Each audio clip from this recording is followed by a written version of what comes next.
All right, welcome back to Beckler Guitars and Repair, and today we've got an unboxing video. So, a sale popped up on Amazon for a Donner ES355 clone. They call it the DJP-1000, and the sale came to it so that it was about $360 on sale, and that's Canadian, for a maple body, rosewood fingerboard, Hollowbody guitar with coil taps. So I thought, well, let's check it out. So I went ahead and bought it. It just arrived, and we're gonna go ahead and unbox it and give it a try. Right out of the box, I'm not gonna set anything up. I'm not gonna do any work to it at all. We're gonna see how it is. And then maybe in a separate video, if there's anything that needs tweaking, we can do an upgrade video on it. But for now, we're just gonna unbox it and check it out.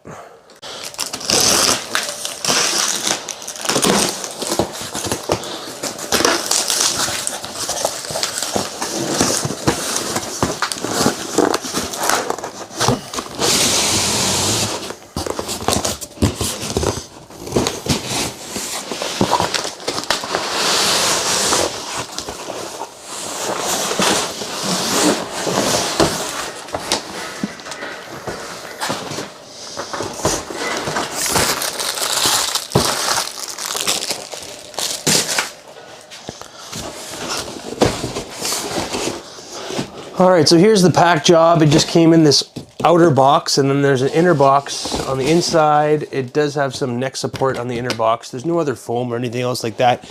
It just came in a gig bag in this configuration. So there is a bit of room for it to move around. So I'm not sure if that's 100% the best way to ship, but I mean, if it works, it works. And this is what the guitar, I pulled it out. This is what it came in, which is kind of it's somewhat padded. It's not like a dust cover. It's a little bit of padding on this case, but it does feel a little bit cheap. It's got some rubber pad on the bottom, and the zippers feel okay. So let's just go ahead and open this up. Additional stuff it came with a cable. It looks a little bit better than just like the absolute cheap cables that come with like the super budget Chinese guitars. This is a Donner branded cable, and it's actually got some metal tips on the ends, so it's an upgrade from like just the total budget ones that come with some instruments. And then you do get, open this up quick, a nylon strap, and it's all right. It's, again, maybe one step up above just the absolute cheap stuff that comes with like, let's say, a Squire or something.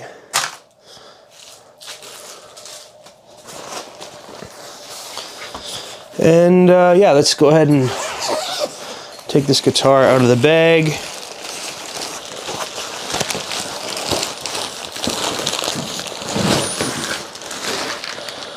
I just want to check to see if there's anything else in the bag.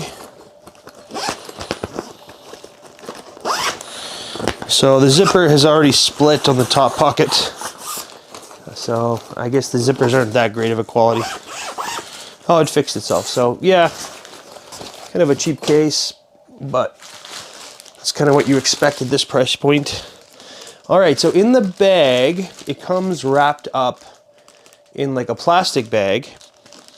And it's got a fretboard protector, like a little piece of paper that protects the frets, and also has a switch foam, so that protects your switch from getting pushed in or anything else like that. So yeah, not bad packing on the inside of the gig bag. I think everything together, it's packaged quite decently. I'm just gonna go ahead and take this bag off. Oh, it also comes with a truss tool that was wrapped up in a elastic band on the neck.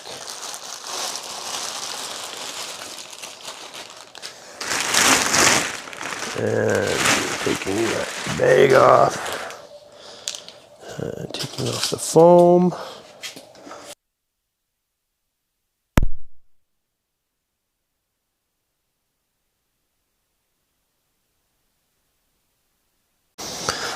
Okay, I just want to go over like first impressions on video here. So we've got our Gibson shaped kind of headstock. It doesn't have the open book design for legal reasons, so it's kind of just smoothed over there. The headstock is actually bound. It's got 6-ply binding all the way around, which is cool, kind of like a custom shop. It says Donner Jazz. We've got a Tectoid nut, which is very similar to what Gibson uses on their guitars. It's like that self-lubricating nut. And the frets feel great. There's no sprout anywhere, super smooth. No issues there. The neck is bound as well. Rosewood fingerboard. It looks good. It's nice and dark. And the inlays are that acrylic block style inlays. This is the same material and style that Gibson uses on their standards and ES355s and anything that's not custom shop. Custom shop gets the mother of pearl inlays. But yeah, they look good. The frets all look good. They're nice and polished. I don't see any big issues there. They feel good to just do a quick bend on the strings. So the frets seem to be in good shape. We'll have a little bit of a better look at it later when we do our specs. The neck feels pretty chunky. It feels kind of like a 50s C style neck, which is nice. I like a chunkier neck on a 335. And I just want to show off the contour here in the light. So that's something a lot of copies get wrong, is the actual contour of the top. And this one is pretty good. The body has also got the 6-ply binding all the way around on the front, and then just a single ply on the back. And one thing I wanted to mention is these hollow bodies, the manufacturing process is pretty labor intensive. You just can't crank them out the same way as like a Strat copy or even the solid body guitar.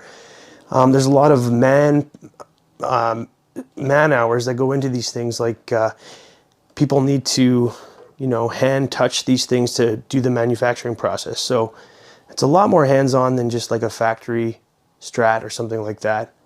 So yeah, a lot of these are a lot more hand built than say a Strat or a typical solid body. So yeah, cool. There's our pick guard. Pretty standard. We've got humbuckers. They're splittable. Chrome covers. I'm not noticing any QC issues. What's interesting is the finish. You can kind of see the wood grain underneath. So I don't know if that's just a really thin poly finish or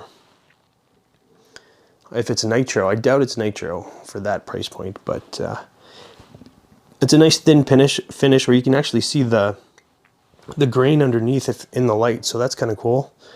There's our two-pneumatic style bridge. It doesn't look like it's intonated very well. It's kind of just straight across. Maybe a little bit. Oh yeah, there's a little bit of intonation there. We'll have to check it and see. The action on the guitar is quite low. Not quite as low as where I would like it, but it's definitely acceptable. I would say it's around 2 millimeters at the 12th, and maybe 1.5 millimeters at the high E, 2 at the low E. And our tailpiece, we've got our black speed knobs on here, and they are splittable on the volumes.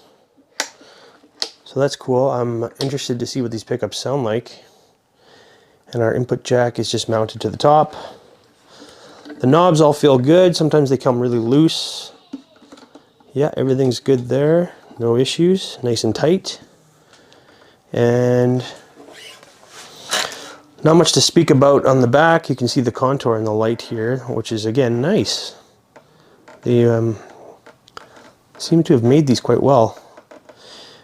And this is very similar in terms of materials as a Gibson.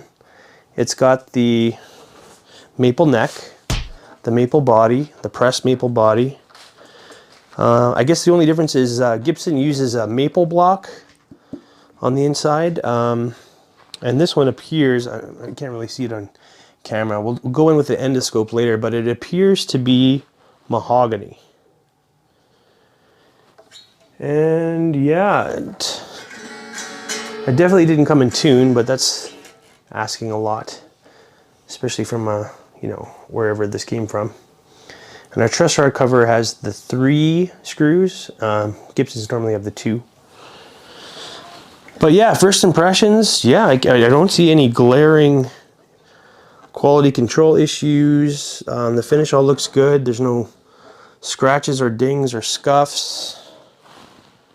And yeah, the binding all looks good. The frets look good. Yeah, I cannot see any issues at all so far. So, okay, let's get it on the bench and we'll take it apart and have a look at everything a little bit more in depth. We'll have a look at the pickups and we'll get the endoscope in there and check out the cavity. And then we'll test the readings on the pickups. And then we're just gonna go over everything. I'm not gonna do much to this guitar. I'm just gonna kind of play it and review it as I got it. I'm not gonna do a setup on it or anything. Just so people know what to expect when they get it, ordering it right from the factory. Again, everything's going to be different. Sometimes you get a good one, sometimes you need a bad one, sometimes they need a bit of a setup. That goes with any guitar. In another video, we're going to do an upgrade to anything that needs upgrading or fix anything that needs fixing. So let's get on the bench and have a look. Okay, so here's our weight at 7 pounds, 15.7 ounces. All right, width of the nut is 1.75, so it's a little bit of a wider neck. And 2.13 at the 12th.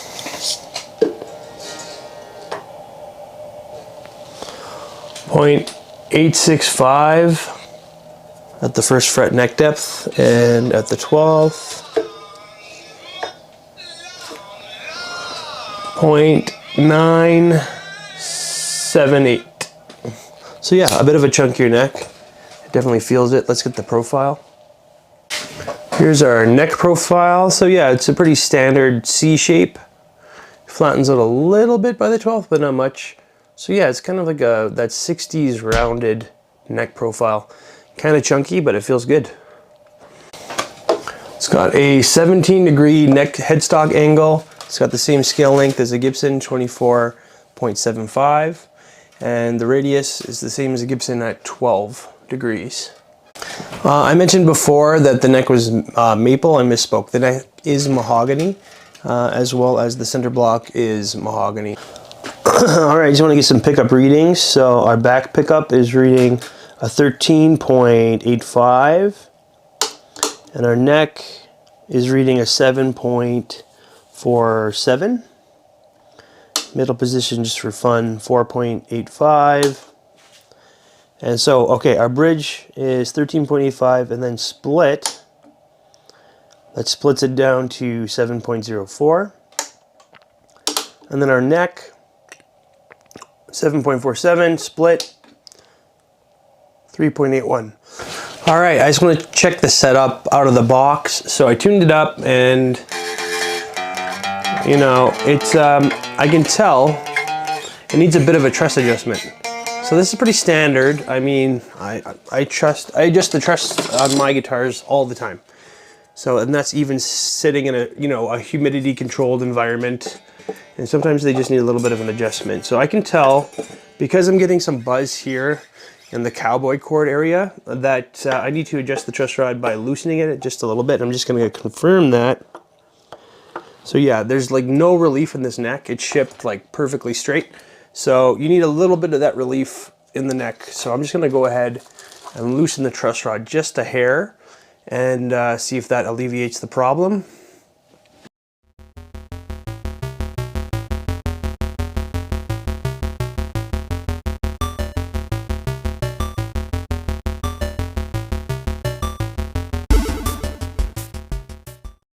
All right, yeah, so just a very small truss adjustment was needed. This is a dual action truss rod too, so you can adjust it both ways.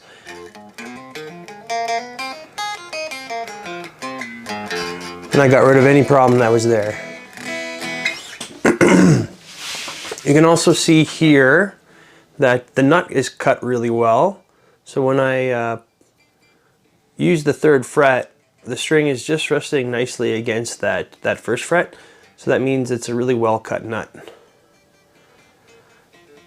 So yeah, that's impressive. And then as for action on the 12th fret, it's shipped from factory at, yeah, about 2 millimeters on the low E and about 1.5 on the high E. So I'm just gonna lower that a little bit on my bridge, just to my taste. I'm just using a flathead screwdriver. I'm just gonna lower that slightly, and yeah, we'll see if there's any buzz anywhere or if there's any fretting out.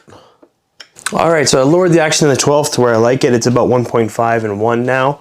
And I'm just gonna run through the notes on the fretboard to see if there's any buzz or choking out anywhere. So.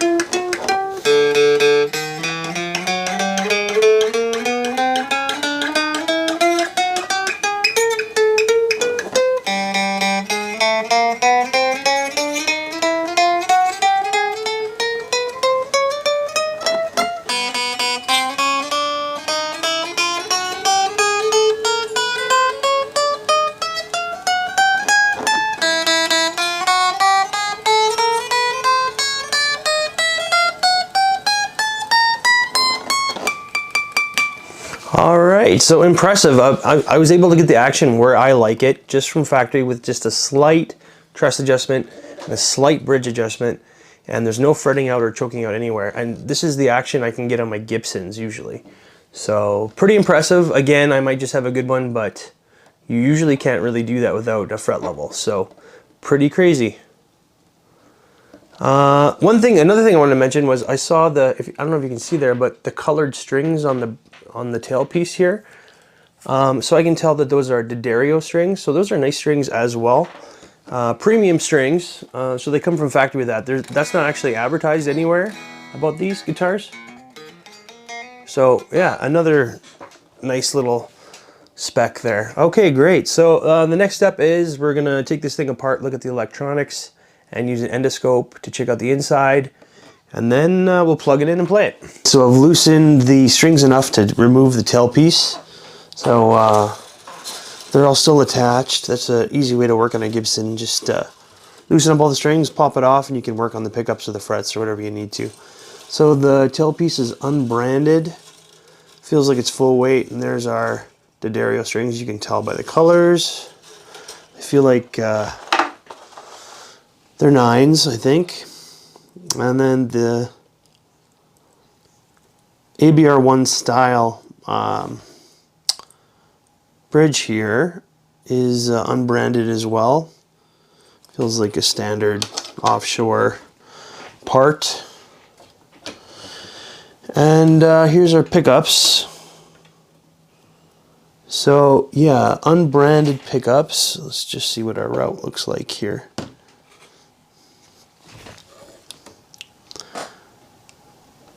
From what I can tell on the website, I think someone mentioned that they are Alnico magnet pickups. However, the pickup readings seem to suggest that they're ceramic.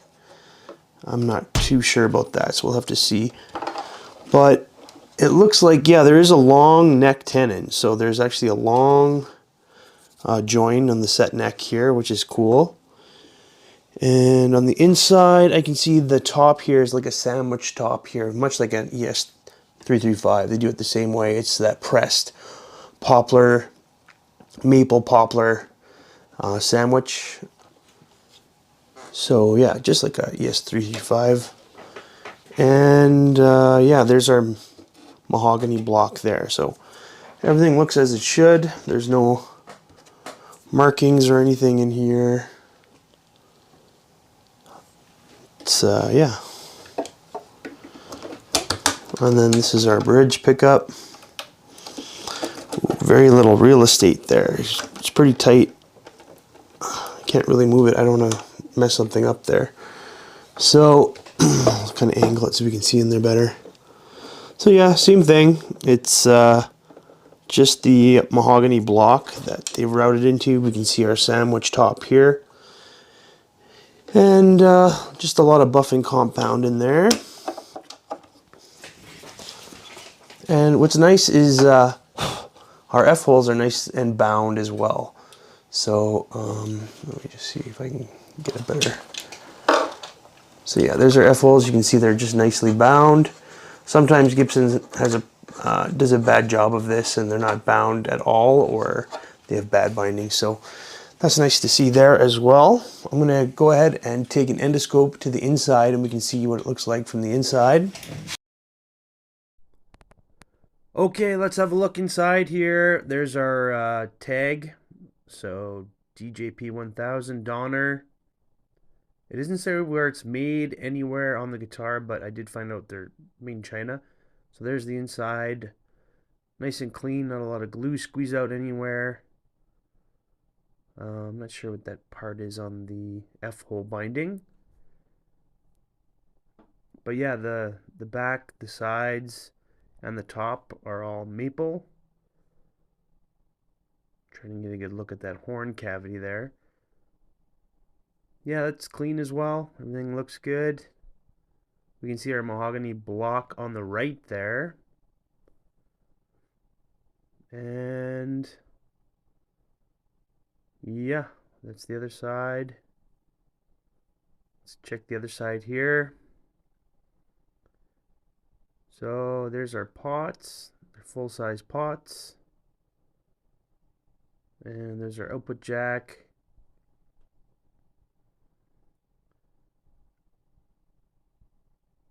Doesn't look like anything fancy, but fine for what it is.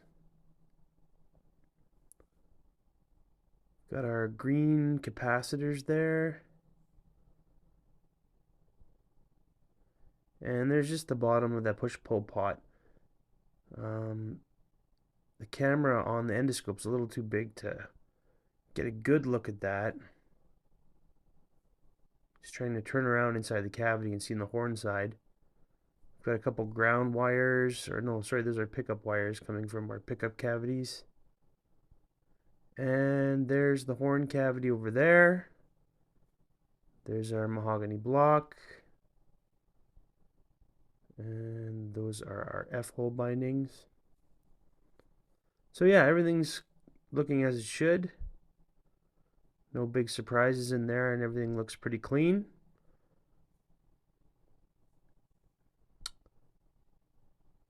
There's another look at where the mahogany block meets the neck there. And I think I'm just trying to get a good picture of the switch, which I'm having the same difficulty with those push-pull pots. Kind of awkward to get the camera. So yeah, there's the three-way switch. Pretty standard offshore style three-way switch. So yeah, everything looks fine and nice and clean in there. No issues with anything. I just want to go over the tuners quick as well. They're kind of just like basic offshore tuners. They look like they're kind of copying Grover's. They got the kidney shape knobs there, but they feel pretty good. Like they don't slip. They seem to keep the guitar in tune really well. And I just did a final setup on this once I put it back together, and it was really close the way I got it. I mean, I had to give it a slight truss adjustment, that's about it. Intonation was bang on. Action was low. I even lowered a little bit more just to see what I could get away with, and I mean, it's very low. And there's no buzz anywhere, so yeah, pretty crazy considering the price. No sharp frets again, and the neck feels really solid. It's nice and chunky. Feels great. Very surprised at this guitar. I'm just going to play a little bit acoustically just so you can hear how it kind of rings and resonates by itself here. So I'm just wearing my lapel mic, but you should be able to pick it up. So.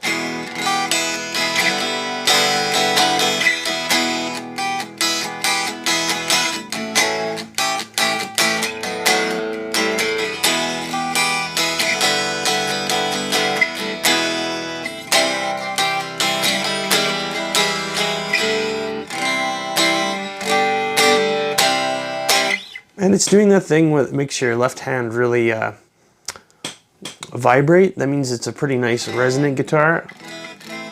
I'm getting that here, so that's cool.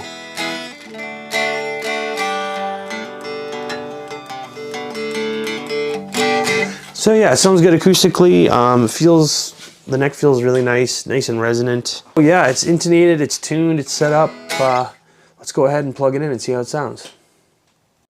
All right, so here we are plugged into the Fender Deluxe for Reverb reissue. We're using the Bugera PS1 Power Soak Attenuator. And I'm just gonna run it clean and give it a little bit of dirt. We'll run through all the different configurations on here and see how it sounds. Okay, we're gonna start on the bridge here.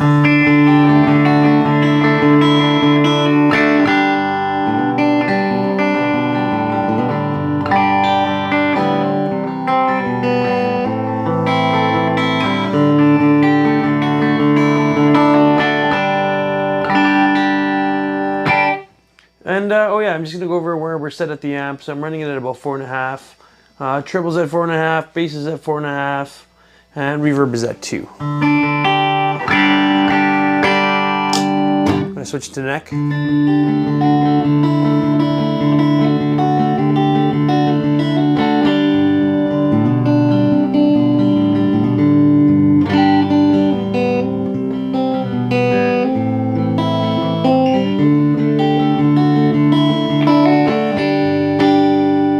Middle.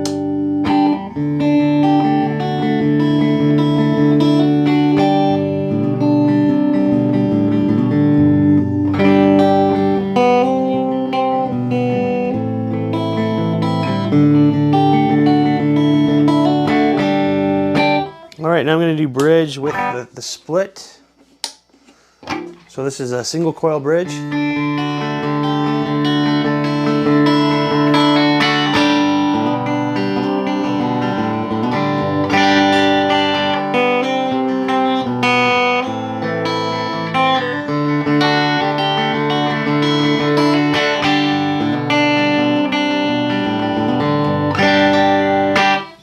Okay, that's surprising. It's actually pretty usable. It sounds pretty good. Sometimes when you split humbuckers, they don't sound great. So okay, I'm gonna go ahead and split the neck pickup and see how that one sounds.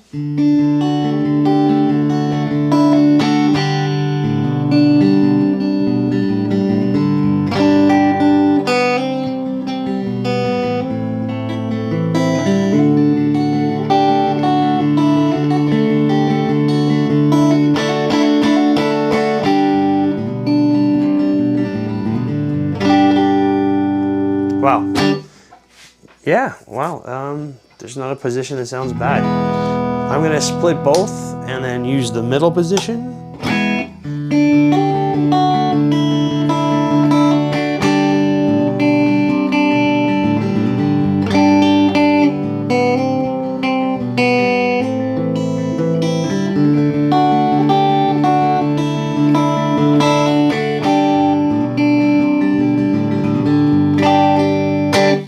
Yeah, it's staying in tune great. Very surprising. I didn't expect the pickups to sound so good. They sound great clean. I'm just gonna go ahead and turn up the overdrive a little bit. I'm gonna crank the amp a bit to get a little bit of that natural distortion. In the bridge position with the humbucker.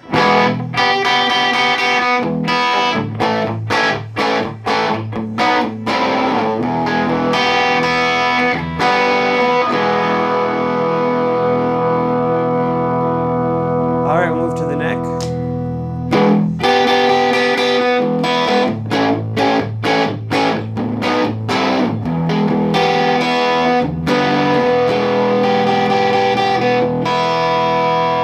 And the middle.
the bridge. In humbucker. Neck humbucker.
All right, so the streak of surprisingly good guitars continues. I mean, this thing is insane. Under $400 on sale for $380 Canadian. It's made out of virtually the same materials as a Gibson ES355. I can't find any faults on this guitar in terms of craftsmanship or QC. There's no finish issues, there's no binding issues, there's no fret issues. The pickup sounds surprisingly nice. They don't look like anything special, especially when we had a look when we took them out, but they sound great. You can't fault them. Like in every position, the bridge sounds nice and crunchy, the neck nice and dark. You can get really good tones out of both, and the split actually sounds really good. You get some nice usable single coil tones out of there as well. It plays great. The action's crazy low. I can't get Gibsons this low sometimes, so they really are paying attention to the fretwork. They're perfectly level. There's no fret sprout at all. It stays in tune. The nut is cut perfectly. The action's really great on the neck and at the 12th. It's got a dual action truss rod. It's got custom shop binding all over it. The weight's really nice, like a little over 8 pounds, under 9. The neck's great, that nice chunky neck that's, you know, it's hard to find on 335 sometimes. Wow, amazing, amazing, amazing. I mean, it doesn't quite feel like you're playing a Gibson. It kind of does in terms of playability. I would liken it to like playing a really nice Epiphone. I've played a lot worse Epiphones than this. I've played Gibsons worse than this. So yeah, wow. Pretty crazy what's going on here at Donner. Again, I might have just got extremely lucky and got a really nice one, just a really 1 in 100 guitar that barely needs anything. All I need to do to this thing was give it a truss adjustment, a slight truss adjustment. See, I haven't even put the screws back in. But yeah, like 2 turns, and I lowered the bridge a tiny bit. Wow. I mean, I was planning on doing this video and then finding everything wrong with it, and then doing another video of me fixing everything on here and making it awesome, but it's awesome. There's nothing left to do. You could give it a bone nut, but it's got a Tectoid nut. It's cut perfectly. It stays in tune well. There's no reason for that. I didn't think it was intonated, but it's perfectly intonated from wherever it came from. The bag's not great that it comes with, I guess. It's just a little bit better than a dust cover. A little bit of padding, not much. So if you're going to get one, get a case. Yeah, and then the other thing is that if you buy it on Amazon and you don't get a good one, send it back. Try again. Amazon's great with returns, especially if there's a legitimate reason to bring it back. Huh, wow, yeah. This guitar all day. I think the only thing I would do to it now is personalize it. I think it would be cool to... I've hand painted guitars before. I've done a couple Rocky Strats that turned out great, and I kind of know the process on how to paint them and finish them, so it protects the paint that you've done and it still looks good. I've got some nice finish for that, so maybe I'll do that with this guitar and really personalize it, because it's gig worthy. Like, I could take this on stage tomorrow and it would work fine. Wow. Pretty crazy. Amazon, $380. This is a Donner DJP-1000. And yeah, if you can, I would say go ahead and pull the trigger and get one, and hopefully you'll get one this good. I haven't really checked out the reviews on these things at all. It was a deal that popped up on my Amazon and I jumped on it. I'm really glad I did. And hopefully yours turns out as good as mine. It's pretty blown away. All right, well, thanks for tuning in to Beckler Guitars and Repairs, and we're going to have more for you really soon. I've got more guitars on the way, and we're going to do more mod videos as well. I've got some more parts and mods that I want to install on a couple of my guitars, so those will be out soon. All right, thanks a lot for tuning in. Have a great day. See you later.